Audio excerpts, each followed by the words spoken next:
Yeah, I'm here. Can you hear me? Yep, I can hear you. Okay. It cut out there for a second. Okay. Hey, everyone. Welcome to a very special edition of Aqua Alex Live. Today we have my very first special guest, and it's going to be a really exciting video. Please bear with any technical difficulties that we have. This is my very first live video podcast, so it may not be of the best quality. But anyway, I have someone that I really wanted on my video. I really wanted on my video podcast. He's a YouTuber by the name of PF Fishing. He's one of my personal favorite YouTubers. So I'm going to go ahead and introduce him to you guys. So today we have Peyton from PF Fishing here. How you doing today, sir? How you doing? Pretty good. Thank you for being here today. I know you're a very busy man and you have a tight schedule, so I appreciate it. Yep, no problem. Awesome. So I know you're a very passionate fish keeper just like me. Yep, I am. I have quite a few tanks and ponds myself. That's awesome. So how did you get into the aquarium hobby? I really don't know, honestly. I just kind of, I don't know, went to Petco, PetSmarts and stuff like that when I was a lot younger, and kind of was always drawn to fish really more than anything in the store. And I guess that's how I got into it. And like a lot of other aquarium hobbyists that are big into it now, you get one tank and then it kind of turns into 2 and 3 and 4 and 5, and then you end up with 12 and 20 of them like I have now. So, well, I have 12 now, but a lot of people have even more than that. So.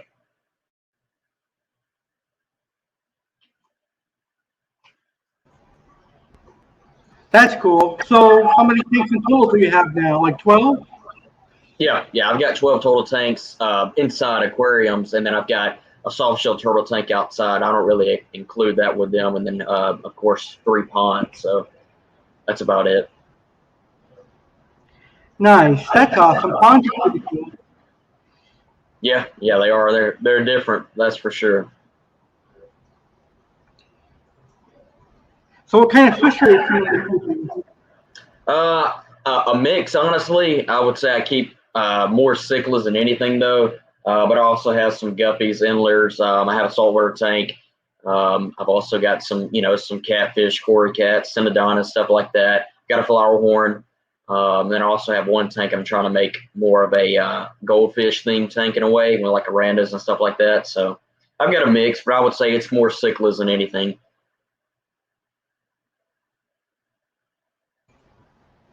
That's pretty cool. Cichlids are awesome fish. Mm-hmm. They are a lot of colors. I would say some cichlids are, as far as color, about as close as it gets to saltwater fish and freshwater. So, especially like with African cichlids, like with peacocks and stuff like that. Yeah, you have a very gorgeous raccoon. Yeah. He's actually my oldest fish. He's right here actually, and then I also have 2 electric bluejack dempseys as well. So, yeah. That's awesome. Now I know in your ponds you have some monster fish like gars and marble acaras. How do you like monster fish? That's really what I like more than anything is larger fish. I've got the newest pond that I set up here about a month and a half or so ago, my 800-gallon pool pond. I'm working on it, starting to get more and more things into it. A lot of things moving forward with it.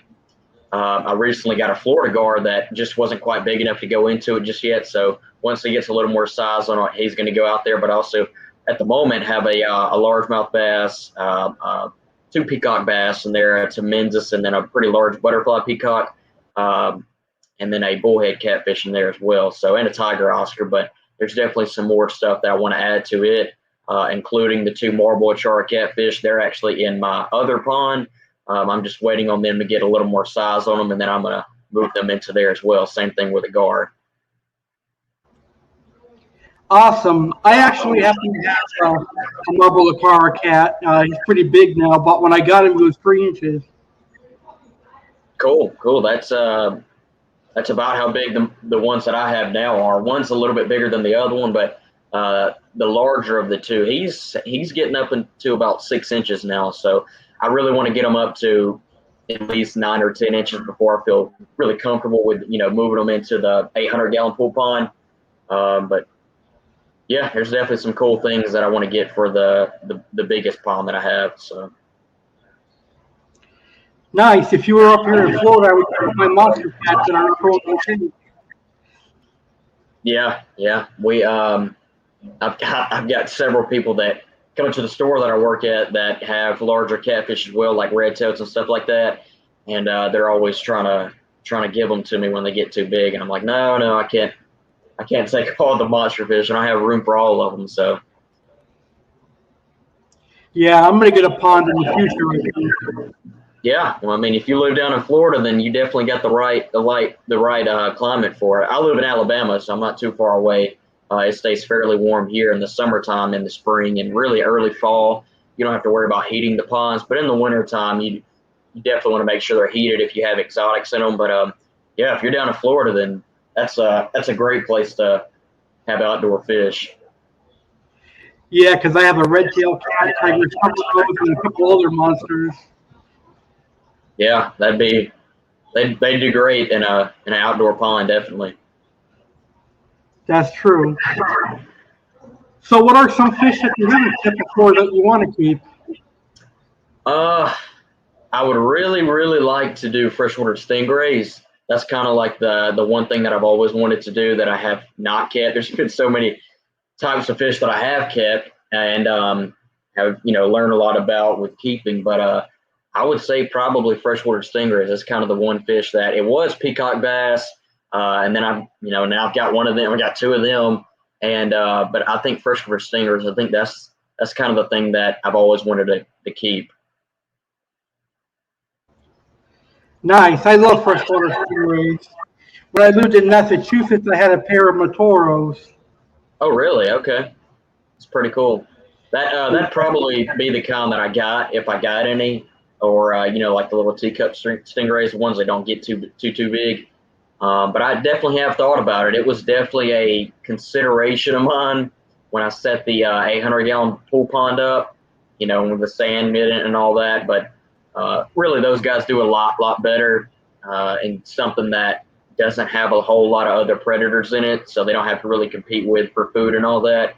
And I really wanted to kind of dedicate that pond to a mix of fish. So I didn't think it'd be the best idea to, throw in some freshwater stingers in there. But I definitely thought about it. Definitely did. Yeah, because the freshwater stingrays, I think you'd have a great pond with stingrays. Yeah. I mean, I went with a really fine sand, and left it kind of open on the bottom. So hey, I mean, you never know. Might try it out one day. That's awesome. Unfortunately, down here in Florida, they're illegal to have, so I can't keep any. Yeah, well, Legally. there's some that are illegal here, and then there's some that aren't.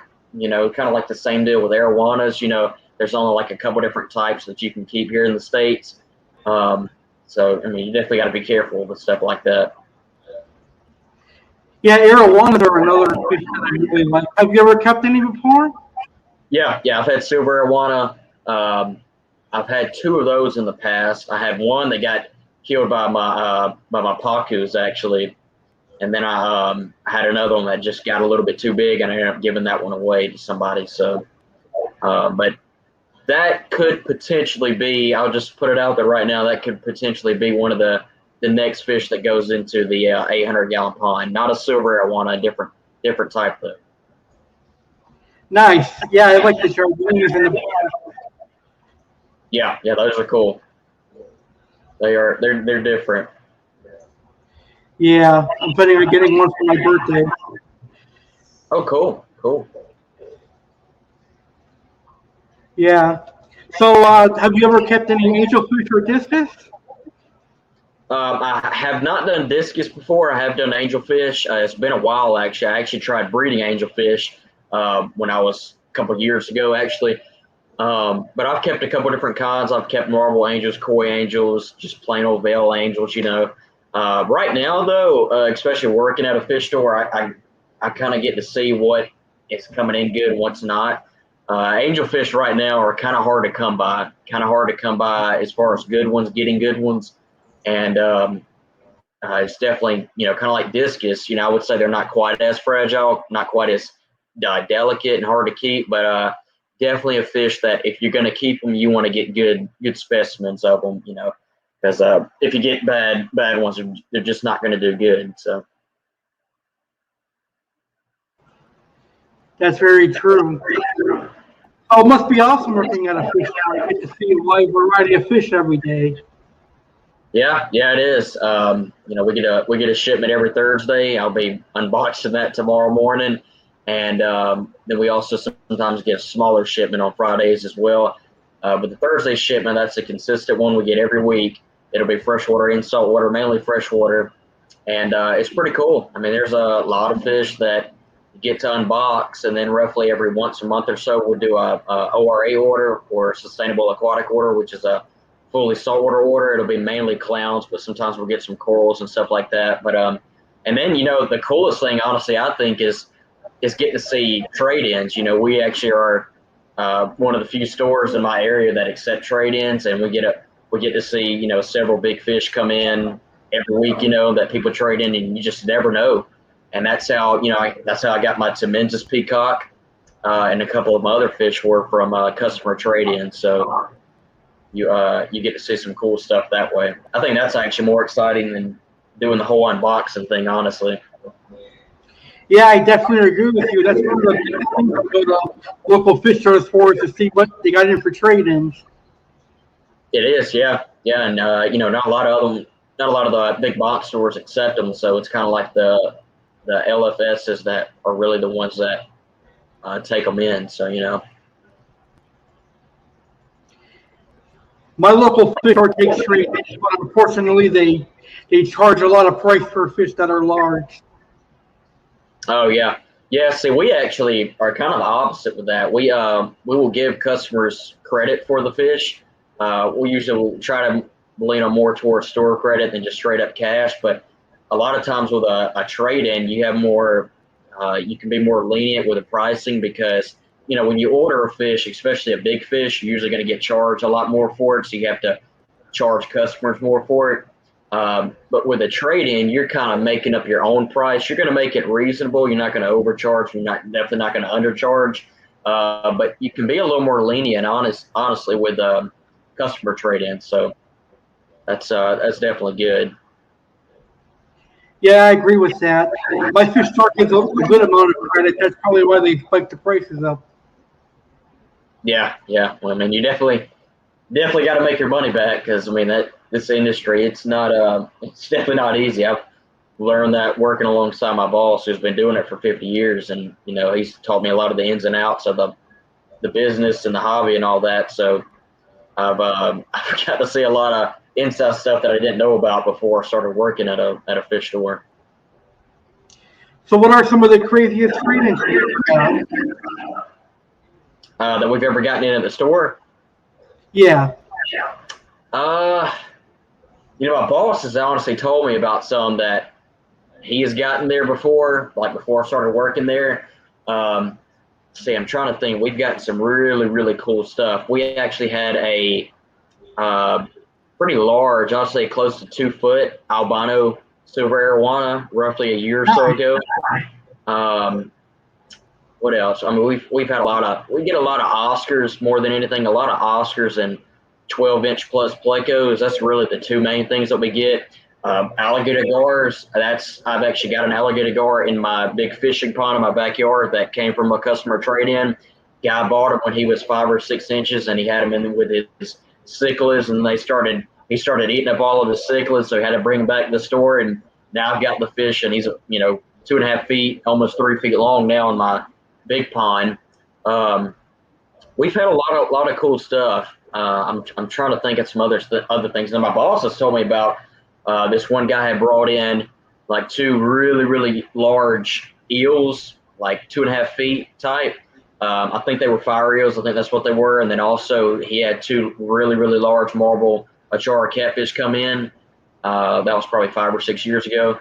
But we've definitely had some pretty wild things come in, not going to lie. We've had some pretty big tangs come in on the saltwater end, but we definitely get a lot more freshwater stuff. We get a lot of big koi that come back to us that people have bought when they were 5 or 6 inches, and then they bring them back a year later.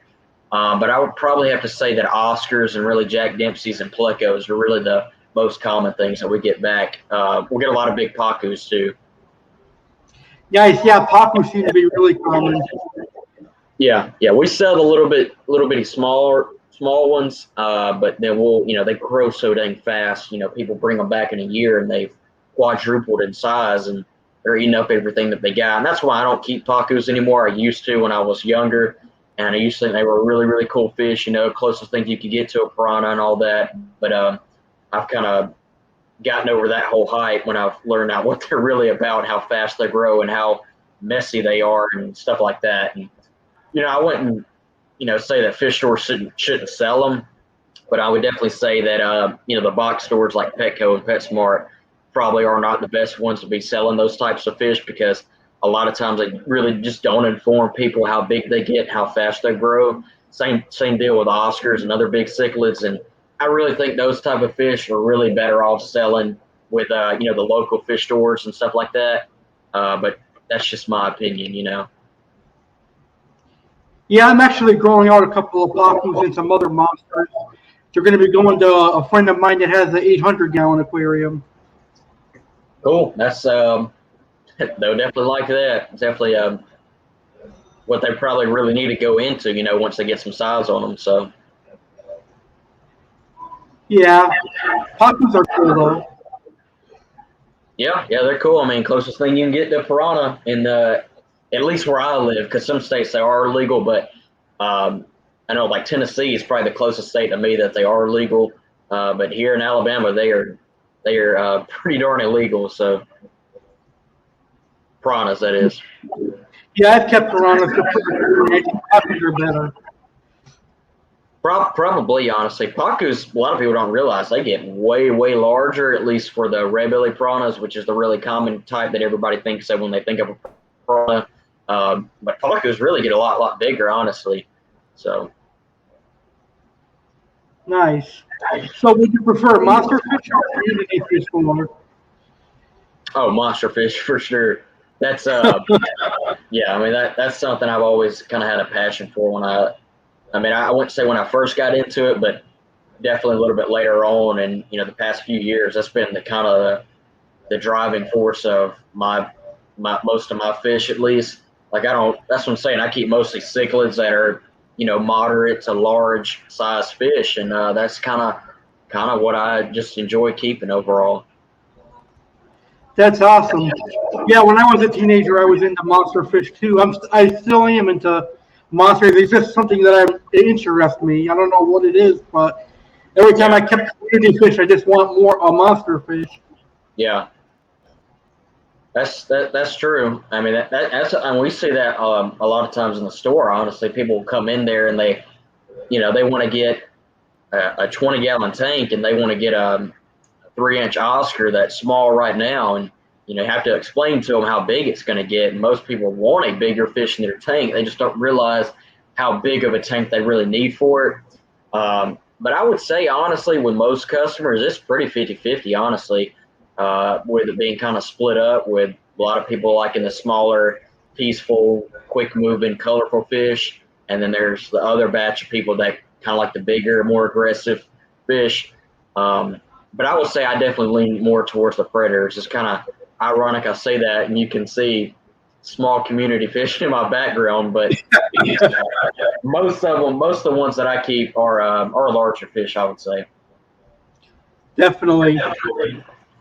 Have you ever kept any wild caught fish? Wild caught fish? Yeah, like exotic. Yeah, so I'm not exactly sure on my butterfly peacock if he was a wild caught one or not. Potentially he could have been, but I've definitely kept some before. Exotics though, let's see, I'm trying to think of anything off the top of my head that would be wild caught. So many things are captive raised now. Not anything I can think besides that butterfly peacock, which is close to 20 inches now. that would be a wild caught. And I'm actually not sure. I have to ask the guy that I got them from if they're wild caught or not. He's down in Miami, so it's definitely a possibility with them being down there in the wild. Oh yeah, definitely. Florida has a lot of exotics in the wild, like pacu, red tails, and things like that. Mm-hmm. A lot of stuff that shouldn't be there, but is there. Yeah, a lot of my fish are wild caught. I got them from predatory fins and Malone's Monsters. Yeah.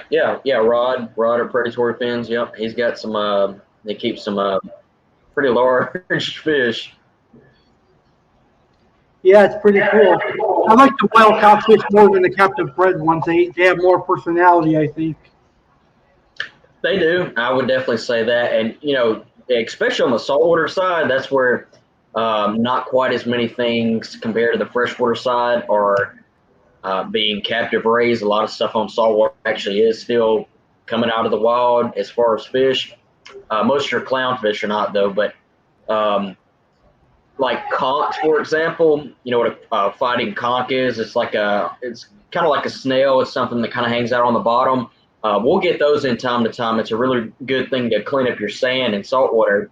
And I actually have one in my saltwater tank. It's a small one. Mine's actually a captive raised one, but we have found in our store that the larger ones that are wild caught do a much, much better job at cleaning the sand than the captive raised ones do. So that's kind of something we figured out. And a lot of your crustaceans are caught out in the wild, and your invertebrates and shrimp and stuff like that in saltwater are still being caught from the wild. So That's awesome. yeah. So I know your YouTube channel is PF Fishing. When did you start that? I started the channel, let's see, in September. It'll be about 4 years ago. And I actually started it out, as the name says, PF Fishing, as a fishing channel, fishing in my backyard at my pond. And and then it just kind of transpired into, I had tanks at the time, just so you know. I was already big into keeping tanks and into the aquarium hobby. It just wasn't something that I showed. And really my friends were the ones that got me into making YouTube videos and stuff like that. And it was just something I kind of took on to and just started making videos and then started uploading them to YouTube. And then I remember getting the first few subscribers here and there and a couple of comments and likes and views. And I just kind of fell in love with it and started making more and more videos. And then later on, months later, I started showing my tanks. And then that's where my videos started doing a little bit better. And it's never really been something, I mean, I guess at one time, I kind of wanted to get big, off making videos and started doing it full time, but now I'm, have the most subscribers I've ever had. I have a sponsor, I'm monetized and all that.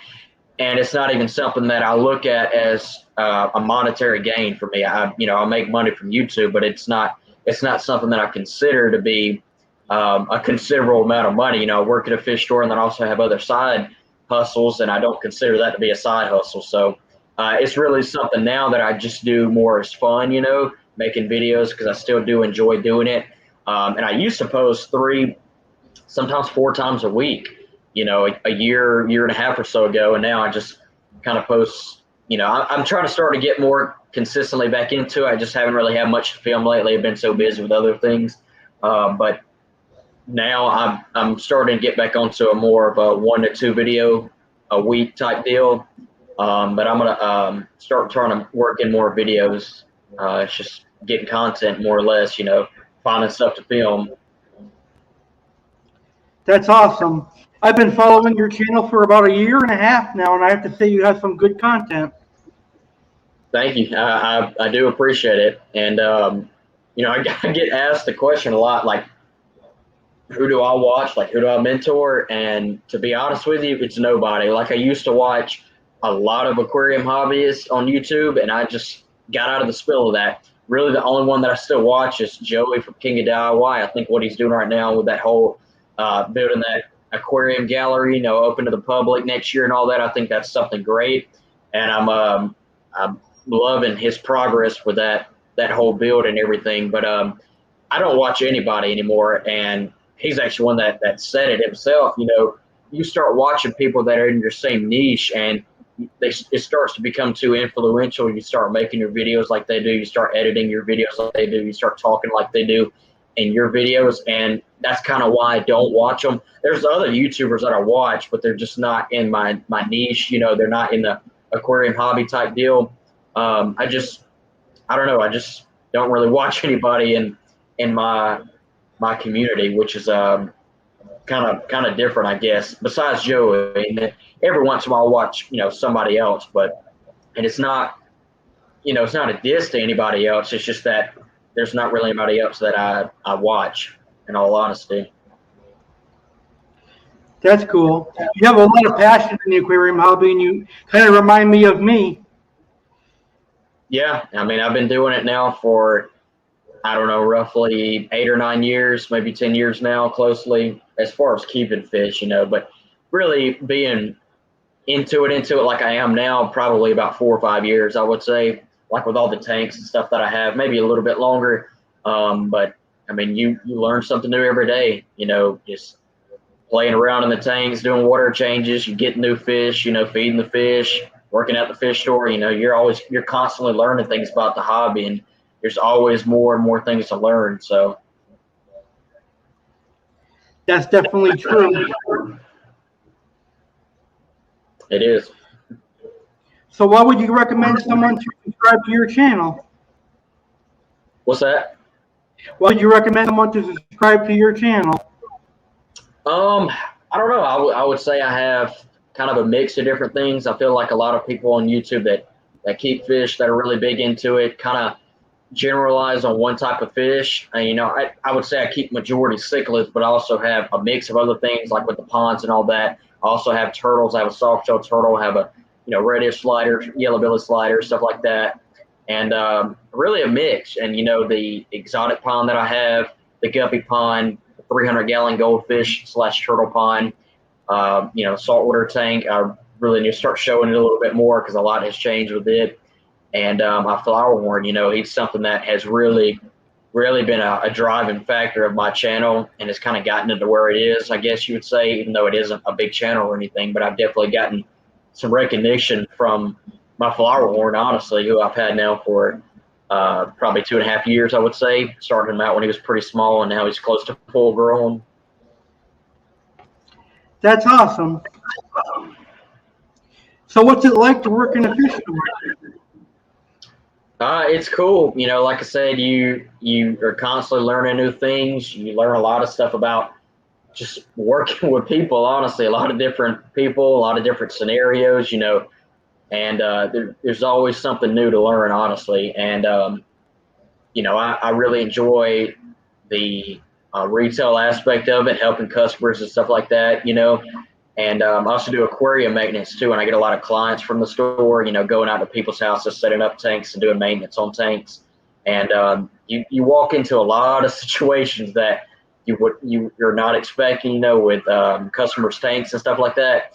And people are always constantly coming into the store with an issue with their tank, and they're looking for you to solve that issue. They're coming to you for answers, so you kind of have to be ready for that, and you're always learning new things with issues in people's tanks, so. That's awesome. So you must like answering questions. Yeah, it's cool. It's just always something new that you're hearing from customers. So That's awesome. So do you like freshwater or saltwater more? well, I've got 12 tanks, and 11 of those are freshwater. Okay, so that probably has to tell you something right there. One of them is a saltwater tank. It's a BioCube, relatively small tank. I've had it running now for about 2.5 years, and I've really enjoyed it. It's a really, really simple tank, honestly. And I also just have coral and clownfish and stuff like that in there. But it's really enjoyable. It's different. It definitely is different. It's more expensive, I can tell you that. But it honestly is probably a little bit less maintenance. Like I do about a 25% water change on it once a month. Wipe the sides down, squeegee the glass. That's it. And on my freshwater tanks, they vary, of course, but there's some tanks that I'm doing a 25% water change on every week because it has to get done. And I honestly spend with all of my tanks roughly 2.5 hours of maintenance every week. And I usually do that on like Sundays and stuff like that, or on Wednesdays like today. I just whenever I have time. And, that might consist of a couple of water changes, might consist on topping off a couple of tanks, cleaning off some filter pads, stuff like that. And that's pretty much it. About 2.5 hours of maintenance a week. And that's about it. But I would probably have to say freshwater altogether, just because that's kind of where I started out. And I don't know. There's so many different things, though. I mean, there's so many different things in saltwater and in freshwater, honestly. But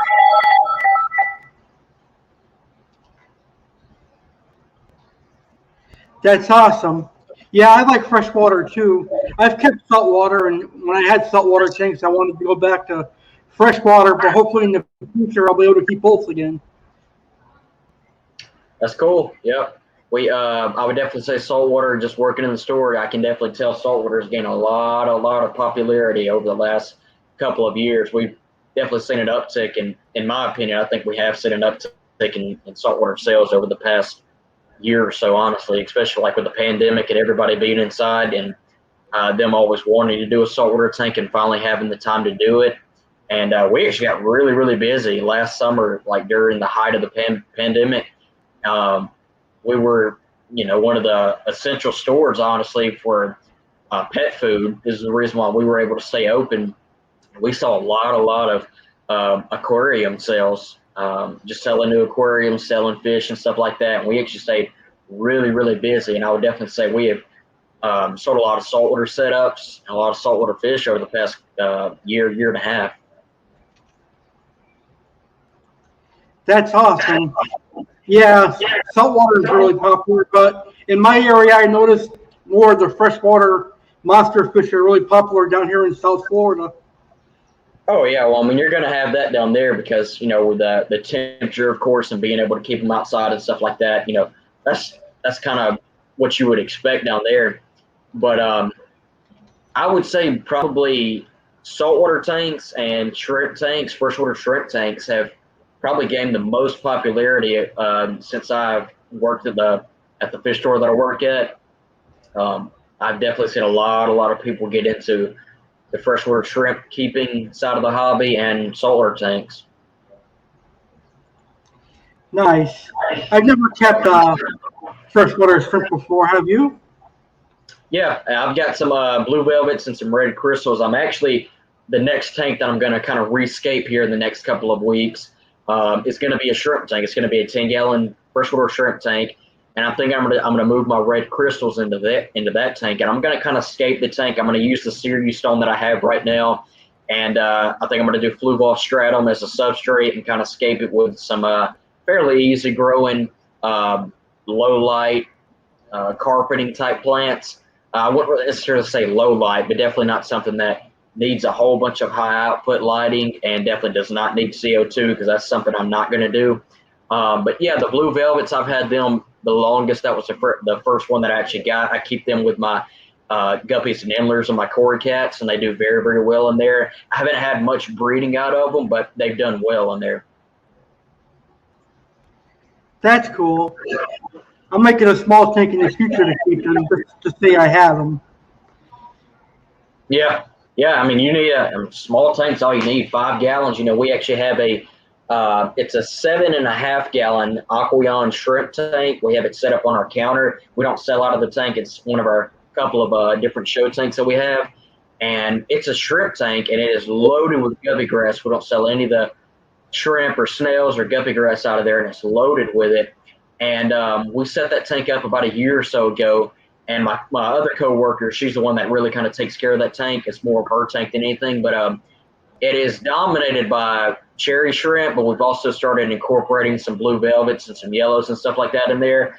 And it has really, really just exploded with shrimp. Like the first couple of months, we couldn't really get them going. The plants weren't doing all that well. And then all of a sudden, they just did wonderful and have not stopped. And that's kind of one of those things, like if you get them going, they're not going to stop. Same thing with like with the guppies or endlers or any kind of live bears or like convict cichlids and stuff like that. You get them breeding and they're not going to stop. And that's just kind of how shrimp tanks work. And the good thing about it is small tank is all that you need. I would definitely say anybody who's wanting to get into shrimp keeping, like I said, a small tank, have some live plants in there. They don't have to be anything too crazy. Something simple like guppy grass or hornwort is great. Any kind of free floating plant. And try to stick with the Neocardinia species. Those are a little bit easier, like the blue velvets and the cherry shrimp and stuff like that. Those guys are a little bit easier and they're also a little bit cheaper, but they're easy. I mean, they really are an easy thing to keep in freshwater. I would say more of the Neocardinia than the Cardinia species. So just kind of keep that in mind if you're, wanting to get into shrimp keeping. But it's so easy and it's such a cool little bitty thing that you can find at any store really and make a small area of it in your house. You can find a small spot for it for the tank and just kind of have you a shrimp breeding tank. Some people who do it and they go all out with it. They have a 10-gallon tank and they've got them lined up and they've got a different type in each tank and they go wild with them. They even sell them. But I just kind of do it as something else to have, something cool to have. And it's honestly pretty easy to keep them. Awesome. So what would be your advice to newbie fish keepers or people just entering the aquarium hobby? I would probably say don't overcomplicate it and try to find a local fish store. Try to find a local fish store like the one I work at, Wet Pets in Montgomery. Try to find somewhere where you can get some good one-on-one help that is good knowledge and ask questions. Don't be afraid to ask questions. That is like one of the worst things you can do when you get into the hobby when you've never kept fish before is not ask questions. You got to ask questions, especially with saltwater. You're going to do saltwater. You definitely have to ask questions. And but don't overcomplicate it. Really, don't do that. It's a lot simpler than you think. But keep something easy. Start out with something easy. It can be guppies. It can be any kind of live bear. Honestly, guppies are great. Tetras are great. Barbs are great. Stuff like that. Cory cats are relatively easy. But don't overcomplicate it. Honestly, and you can do live plants. Honestly, live plants can be kind of like your backbone to your tank. That can be something you fall back on, especially with somebody who's new to it and don't understand the whole maintenance process.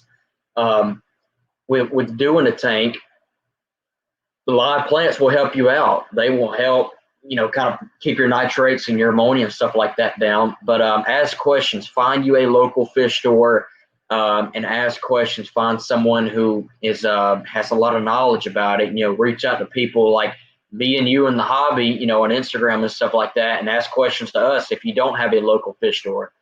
Because, I mean, if you're jumping right into it and you start searching up stuff online, that's one of the worst things you can do because there's so many conflicting opinions online, and it's like, which one do I choose? Everybody's got their own opinion and they think that it's their way or no way, and that ain't the case. That's really not. I've seen so many different things at the store that I work at that are not supposed to work, in people's tanks, and I've seen so many fish. I've shown this right out here in this room with keeping South American cichlids together with African species and different type of African cichlid species together. I've shown that what is not supposed to work and what most people kind of look against can work. So, I mean, don't go searching up stuff online unless it's something really, really basic. But if you really want some good knowledge, reach out to people who've been in the hobby for a while and have some good experience and knowledge, or find you a local fish store. That's the best thing that you can do. Awesome. I agree 100% with you. Yep. So do you have anything you'd like to promote or anything you'd like to discuss? Nothing in particular. I do actually have a new sponsor. I'm a brand ambassador for the company named Polly. It's a pet company. They have, a couple different outfits. They have different outfits on there for cats and dogs and stuff like that.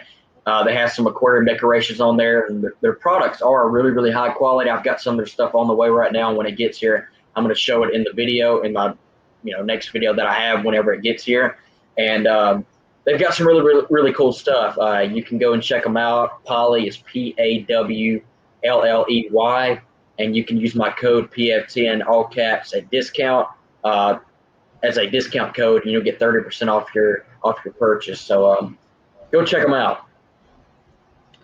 That's awesome. So go check them out and get a discount PF10, 30% off. That's right. Got some cool stuff on there. They really do. It's I would say it's a fairly new company. They're trying to really get into it and get out there, get their name out there more. I can tell, and they have some really cool things on there. Honestly. Awesome. Well, they chose a good person to sponsor. Yeah. All right. Well, I want to thank you for being a part of our first ever live stream. I really appreciate it. No problem, man. I had a great time chatting with you. I did as well. It'll be great having you on again. Yep, anytime. Just let me know. Okay, so make sure to subscribe to PF Fishing on YouTube. And thank you all for tuning into our first ever live video. Have a good day, everybody. And make sure to leave a like and subscribe.